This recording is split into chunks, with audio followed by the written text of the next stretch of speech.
Greetings, friends. Today we are going to talk about one of the most impressive stories of survival in the Arctic.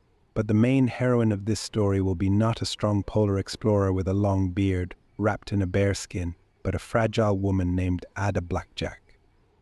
And let's start, as usual, with the backstory. In 1921, Canadian polar explorer Hjalmar Stephenson had a very risky idea. By that time, Stephenson had already managed to lead 2 expeditions to the Arctic, spent more than 5 years above the Arctic Circle, and earned recognition both among polar explorers and in scientific circles. And his plan was to colonize Wrangel Island. At the time the Russian Civil War was raging in Russia, the borders of the state were uncertain, and Stephenson hoped to take advantage of this situation to settle this as yet uninhabited island. Although Stephenson was a Canadian citizen, his country already possessed a huge territory in the Arctic, and saw no point in appropriating another icy stretch of land. So he turned to Great Britain, promising it a strategically important bridgehead for future trans-Arctic flights and valuable land in an underdeveloped part of the world. Stephenson himself later called this venture a real gamble. It is likely that he realized that this expedition could turn out to be a blow to his reputation. But despite this, he was not going to go on the campaign himself, preferring to act as an organizer. Before continuing, I would like to ask you to subscribe to the channel. If you like the video, please like it or write a comment. Now, let's continue. It is important to realize that in the late 19th and early 20th century, the Arctic polar exploration and the explorers themselves were extremely popular. Polar explorers of those times enjoyed fame on the level of modern celebrities.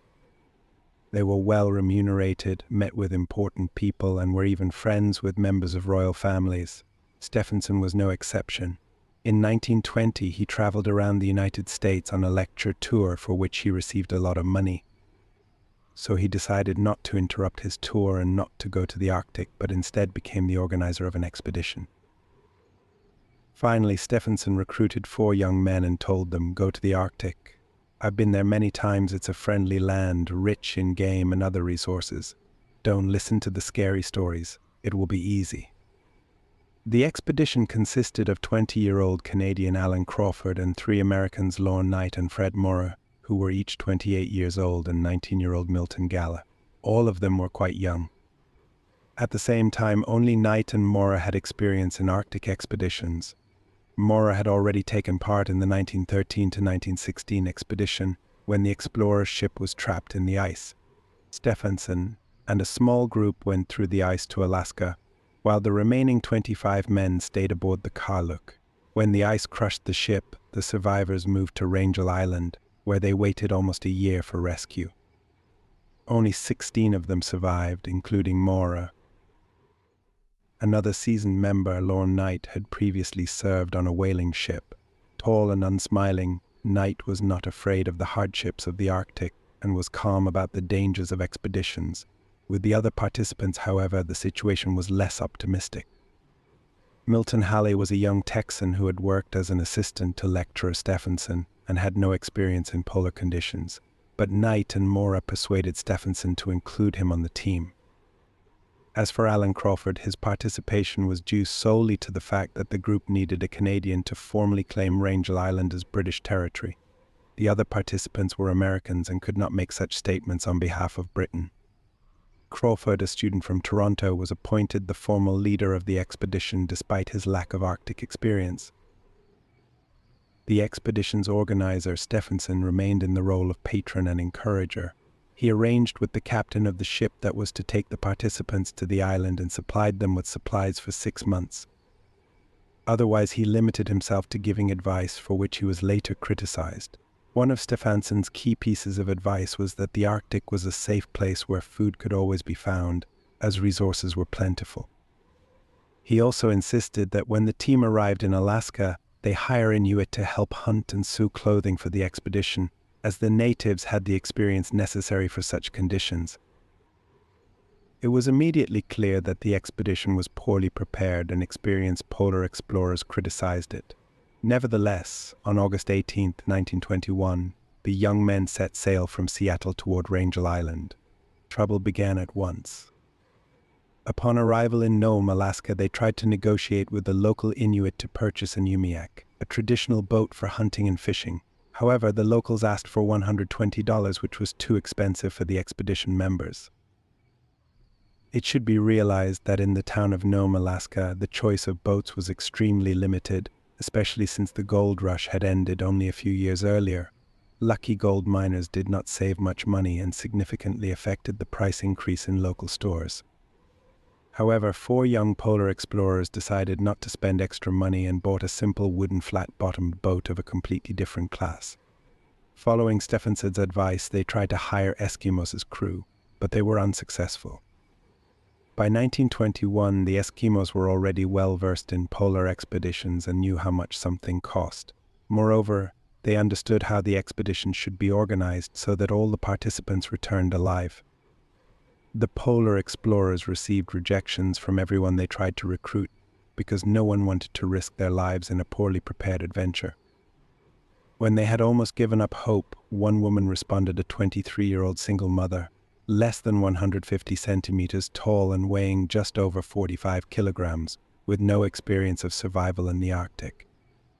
Her name was Ada Blackjack, but she later became known as Ada Blackjack. Ada was born in 1898 in a village near Nome. When she was 8, her father died, leaving the family without resources. Her mother sent Ada to the city, where she was raised by a family of Methodists who taught her to farm and read English but knew nothing about hunting. At 16, Ada married a dog breeder named Jack Blackjack, by whom she had a son, Bennett, who suffered from tuberculosis. After her husband left her, Ada was left with a sick son and no means of subsistence, living off casual labor. She realized that if nothing changed, her son would die. Desperate, she gave him to an orphanage, promising to return for him as soon as she earned money. At this time, a team of polar explorers, unable to find anyone for their expedition, offered Ada a place as a seamstress and cook for $50 a month. Despite her fears, the shaman's predictions, and her lack of experience, Ada accepted. They were promised that more Eskimos would join the expedition in Siberia, but no one there wanted to participate in the dubious enterprise. In the end, only 4 men, Ada and a cat named Vic, went to Wrangel Island. On September 9, 1921, they arrived on the island and planted the British flag, claiming it as a possession of the British Empire. The crew of the schooner on which they arrived headed back, leaving the 5 men and the cat on the island for a year or 2. They only had provisions for 6 months, but Stefansson was confident that with a rifle they could get food in the Arctic. Things went relatively well at first. They built a camp, Ada cooked and sewed clothes, and the men conducted scientific research. By January, however, food supplies were running low, hunting was going poorly, and things escalated. The polar explorers, inexperienced in surviving in such conditions, could not get enough food, and Ada, raised by missionaries, did not know how to hunt. Soon there was friction within the team, especially with Nate, who openly despised Ada, calling her a woman and writing in his diary that she brought only trouble. In the spring of 1922, it was expected that a schooner with the necessary supplies would soon arrive on the island, with the famous explorer himself on board. Although the crew still had food supplies, tensions and conflicts within the group were growing. Ada feared that Knight might try to kill her. One time she nearly used a medicinal ointment in an attempt to commit suicide, and another time she followed a trail of foxes deep into the island, believing that good spirits had turned into these animals and were calling her to follow them. The polar explorers began to regret taking her on board, for she demanded constant attention as if she were a child. The men had to put up with the fact that they would have to cook their own food and process the skins of the killed bears, for at the mere sight of knives, Ada remembered the shaman's predictions and became very frightened. Instead of attending to their basic duties, they had to chase Ada around the island and listen to her delusional stories. In his diary, Knight recorded, "All this may sound funny, but we are beyond laughing. God knows what she might do to herself or any of us. She gets paid $50 a month to eat our food and do the opposite of what we do." But as is often the case, tensions eased a bit over time, and by Christmas team relations had improved. The traps had worked, the foxes were caught, and they had food again. They even put a cake on the Christmas table. After the feast they played poker and sang songs, and it seemed that the Arctic had become more favorable to them, as Stephenson had promised. Besides, a schooner with supplies was due to arrive soon. However, the summer passed and the ship never arrived. After a terrible storm on June 2nd, large ice formed around the island, which was impassable even for the most powerful ships. Moreover, Stephenson did not negotiate with the Canadian authorities for help until August, when the ice cover became even more dense. After several unsuccessful attempts to overcome the ice, the ship was forced to turn back. On September 25, 1922, the ship's captain reported to Stephenson, "We have met pack ice. The propeller has damaged the navigator's predicted failure given the unusual weather conditions." At that point, the expedition members had already realized that they would have to survive on their own until next summer.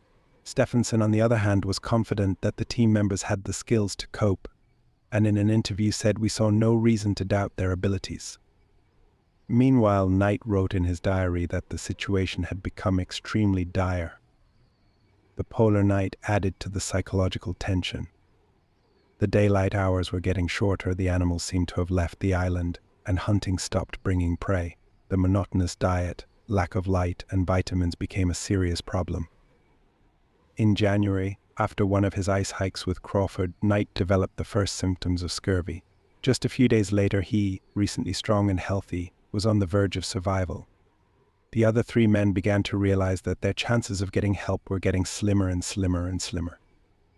Then they decided to take the risky step of trying to cross the ice to reach Siberia and summon help for themselves and their companions. Ada helped them pack the sledges and prepare the dogs, of which there were only 5 left, as 2 of them had already died.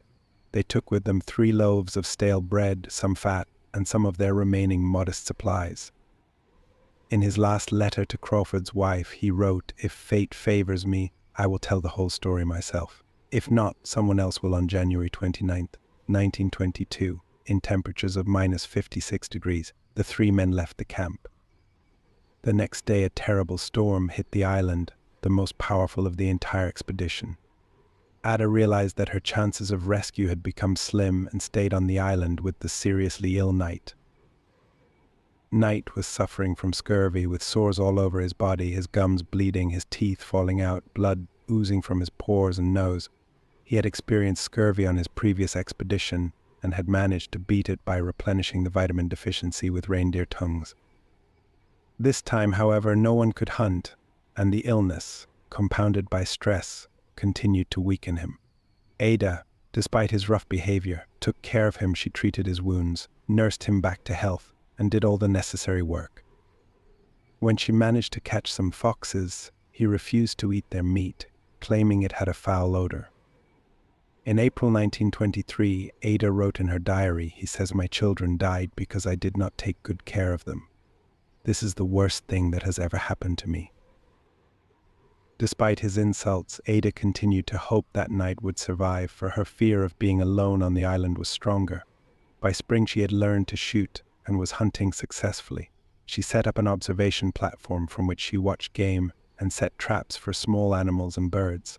Her diet included eggs, which she found and cooked in bear fat. But despite her efforts, Knight died on June 23rd. "I stood over him and looked at his body and cried, feeling his life passing away," she wrote in her journal. After his death, her only companion remained her cat Vic, who was amazingly able to adapt to the harsh Arctic environment. Since Ada couldn't bury Knight because of the permafrost, she enclosed his body with crates and tools to keep predators from getting to him. The summer lasted indefinitely, and Ada continued to hunt, sew clothes, and dream of returning home to her mother and sick son. During one of her hunting trips, she shot a seal, but noticed a polar bear chasing her. However, the bear became infatuated with the seal and left Ada alive. She tried to leave the island on a raft, but the wind carried it out to the open sea. It seemed to her that she would forever remain on this desolate piece of land. August brought long, cold nights, and Ada began to hear what she thought were the sounds of the ship's horn, which were actually the cries of seagulls. But on August 19th, 1923, a schooner with a rescue team, led by Harold Noyes, finally reached the island.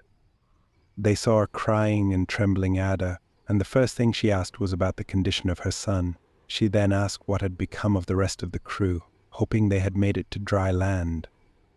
However, the rescuers explained to her that they had expected to find all the members of the expedition on the island, but of the 5, only she had managed to survive. Upon returning to civilization, Ada became instantly famous. Her incredible story of survival shocked many, though some held her responsible for Knight's death. Diaries found on the island revealed that sometimes Knight blamed her for his suffering, though at other times he thanked her for her help. Ada even testified at the inquiry into the cause of the polar explorers' deaths, but eventually public opinion tilted in her favor and she came to be regarded as a heroine. Stephenson himself, the organizer of the expedition, supported this image by publishing a book in which he described her exploits. However, Ada received some money. I will remind you that it was $50 a month. For her, it was a substantial sum. With it, Ada was able to fulfill her dream. She takes her son out of the orphanage, and together they move to Seattle. Her life was full of hardships, but she lived a long life, passing away in 1983 at the age of 85. Ada Delutu's story continues to fascinate and inspire people, serving as an example of incredible courage and resilience in the face of harsh adversity. Friends, I remind you, if you like the content on the channel, put a like, subscribe to the channel, and write a comment. It will help in the development. Thank you for your attention. See you at the next summit.